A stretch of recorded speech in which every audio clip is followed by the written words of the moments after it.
Restaurant और cafe के business से आज के समय में आप करोड़ों कैसे कमा सकते। सबसे ज्यादा चलने वाला बिजनेस आज के समय में रेस्टोरेंट का बिजनेस। 80% रेस्टोरेंट 70 to 80% बंद हो जाता है। इस वीडियो के साथ ध्यान से बने रहे, पूरी डिटेल बताने वाला हूँ कैसे अपने फुटफॉल को बढ़ाएं, कैसे प्रमोशन करें, किस तरीके से जो आपका कस्टमर छूट चुका है, जो नहीं आ रहा रेस्टोरेंट में, उसको भी कैसे बुलाएं, क्या क्या ऑफर निकाले, संडे को कौन सा ऑफर निकाले, मंडे को कौन सा ऑफर निकाले, ये सारी डिटेल मैं आज आपको इस वीडियो में बताने वाला हूँ दोस्तों। तो बिल्कुल मेरे साथ बने रहे दोस्तों। सभी का नमस्कार, कुक सर्विस इंडिया में आपका स्वागत है दोस्तों आज जो मैं बताने वाला हूँ आपको अपने रेस्टोरेंट का बिजनेस को कैसे आगे बढ़ाएं और उससे कितना प्रॉफिट कमा सकते, अरबों कमा सकते, करोड़ों कमा सकते। किसी किसी का रेस्टोरेंट आप देखेंगे आज की डेट में उससे करोड़ों अर्निंग कर रही है। बहुत सारी रेस्टोरेंट आपने देखा होगा आपके समय में स्टार्ट हुआ और हर जगह उसके ब्रांचेज हैं। कैसे डेवलप करना है और किस तरह से फुटफॉल बढ़ाना है दोस्तों। और क्यों 70 to 80% रेस्टोरेंट बंद हो जा रहे हैं दोस्तों। कोई ऐसा होता है रेस्टोरेंट की 5 साल चला, 5 साल के अंदर बंद हो गया। क्या रीजन है, ऐसा क्या दिक्कत आ रही है उसमें। ऐसी चीजें आ रही है कि जहां पर कस्टमर जाने के बाद फिर वो आपके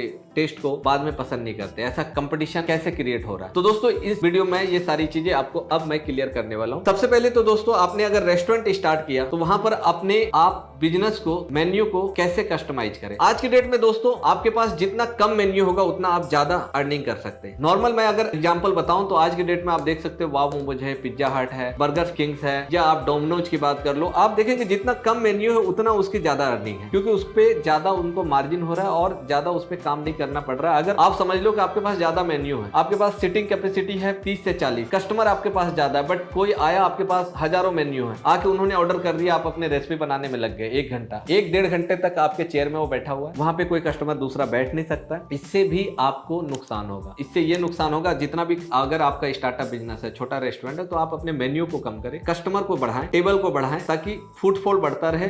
कोई भी आया आधा घंटा 1 घंटा बैठा और दूसरा कस्टमर, अगर आप एवरेज देखेंगे 2-3 घंटे में अगर आपका 4-5 कस्टमर आ जा रहा है तो आपका ऑटोमेटिक सी बात है सेल अच्छी बढ़ रही है। अब किस तरह से आप फुटफॉल बढ़ा सकते हैं अपने रेस्टोरेंट का। फुटफॉल बढ़ा सकते हैं दोस्तों हर दिन अलग अलग। संडे को आपको अलग ऑफर निकालना है दोस्तों, कि संडे में कुछ आपने ऑफ कर दिया, क्योंकि संडे का मार्केट ऐसा होता है कि आपने कुछ पैकेज निकाल दिया कि इस दिन 10% होगा। जो रेगुलर कस्टमर है उसके पास मैसेज बल्क करा दिया कि बल्क में मैसेज के जो रेगुलर कस्टमर है उसको अलग एडवांटेज आप दे रहे हो कि आपके लिए ये ऑफर है, वो ऑफर है। अगर कोई कस्टमर ऐसा है कि बीच बीच में अब वो 1 महीने से 2 महीने गैप हो रहा है, वो आया बट उसके बाद नहीं आ रहा, आपके पास कॉन्टेक्ट नंबर है, तो उनके लिए अलग ऑफर आपको निकालना है कि आपके लिए 50% का आ गया कुछ डिशेस में, जिसमें डिस्काउंट मिल रहा है, किसी में 40% मिल रहा है, उसमें अलग से कोल्ड ड्रिंक्स आपको मिल रहा है। अगर कस्टमर आपके पास आ रहे, लगता है कि उनका बजट 200 है तो 200 से 500 कैसे करें। अगर लगता है कि टेबल का चलो उनका 200 का ही ऑर्डर है, तो आपके पास कुछ ऐसे पैकेज होना चाहिए। आजकल आप जाते होंगे KFC में या डोमिनोज में, तो आपको अलग अलग मील्स का पैकेज मिलता होगा, जिसमें 2 कोल्ड ड्रिंक है, 2 पिज्जा है, 2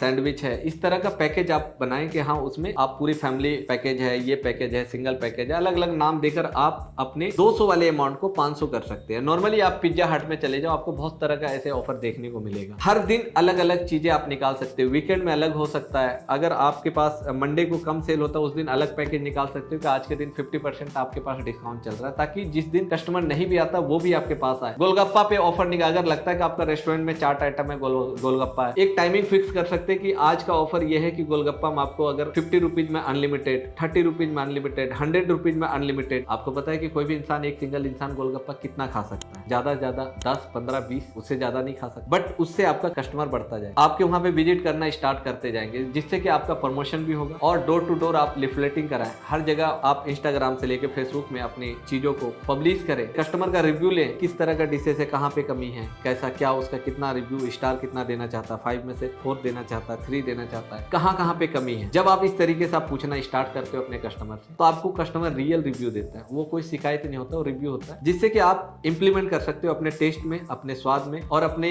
अंदर का किचन में। अगर रिव्यू लेते हो तो रिव्यू में ये भी पता चलता है कि आपको बताना है कि यहाँ का स्टाफ कैसा है, यहाँ का मैनेजमेंट कैसा है, यहाँ का शेफ कैसा है, कैसा टेस्ट लगा, हाइजीन के बारे में भी बात कर सकते हो रिव्यू में। हर चीज आप फीडबैक ले सकते हो कस्टमर से। डिशेस पे आप ज्यादा काम कर सकते हैं कि आपके यहाँ पे ये फेमस है, लोगों को पसंद आ रहा है, उस पे और भी एडवांटेज और भी उसको टेस्टी बना सकते हैं, ताकि लोग वहां पे उस डिशेस के लिए वो रेस्टोरेंट फेमस हो। इस तरीके से आप सेल बढ़ा सकते हैं दोस्तों। आज के डेट में रेस्टोरेंट का बिजनेस बहुत ही आसान बिजनेस है, आराम से आप कर सकते हैं। लेकिन फेलवर होने के पीछे भी रीजन क्या क्या, बहुत सारे रीजन होते हैं। स्टाफ का प्रॉपर स्टाफ ना होना, अपने कस्टमर पे ध्यान ना देना कि मंडे को कौन सा पैकेज चलाना, संडे को कौन सा पैकेज चलाना। आपको पता है संडे छुट्टियों वाला दिन है, उसके पास बहुत सारे मल्टीपल ऑप्शन है अलग अलग रेस्टोरेंट को ट्राई करने के लिए। तो आप अपने कस्टमर को कैसे रोक पाते हो, आप संडे वाले दिन क्या ऑफर चलाना है, तो ये सारी एक्टिविटी आपको करना पड़ेगा दोस्तों रेस्टोरेंट में, तभी आपका रेस्टोरेंट का बिजनेस बढ़ सकता है। ऐसे नहीं कि आज की डेट में पहले जो हल्दीराम था आज इतना फेमस हो गया, इस तरीके से नहीं हुआ। B2W का आपने नाम सुना होगा, जो एक नॉर्मल सा छोटा सा कार्ट में था, आज उसके अलग अलग ब्रांचेस है, उसके अलग अलग प्रोडक्ट है। तो आपको इस पे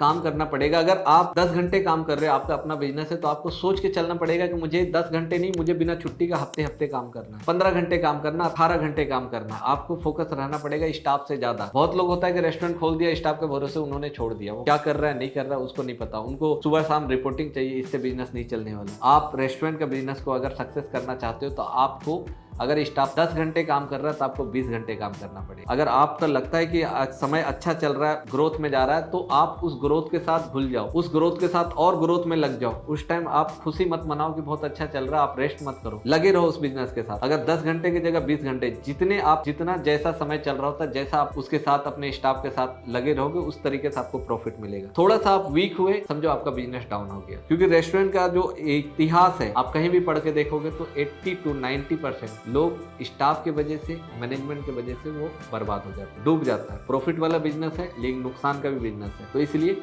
आप इन सब चीजों पे आप ध्यान दें, अपना रेस्टोरेंट का बिजनेस स्टार्ट करें। आपको रेस्टोरेंट के रिगार्डिंग अगर आपको किचन सेटअप कराना हो, स्टाफ हायर कराना हो, या आपको अलग अलग इक्विपमेंट चाहिए, एक स्पून से लेकर ओवन तक, इंडक्शन से लेकर सारी चीजें हमारे द्वारा सप्लाई होता है पूरे इंडिया में। दिए गए नंबर पे कॉल करें कुक सर्विस इंडिया को, और भी डिटेल जाने, और भी बिजनेस को कैसे बढ़ाना है ये जाने। हर चीज को मैं बेसिक तरीके से और हिंदी अंदाज में आपको बताने वाला हूँ कि क्या क्या चीजें करना है। धन्यवाद।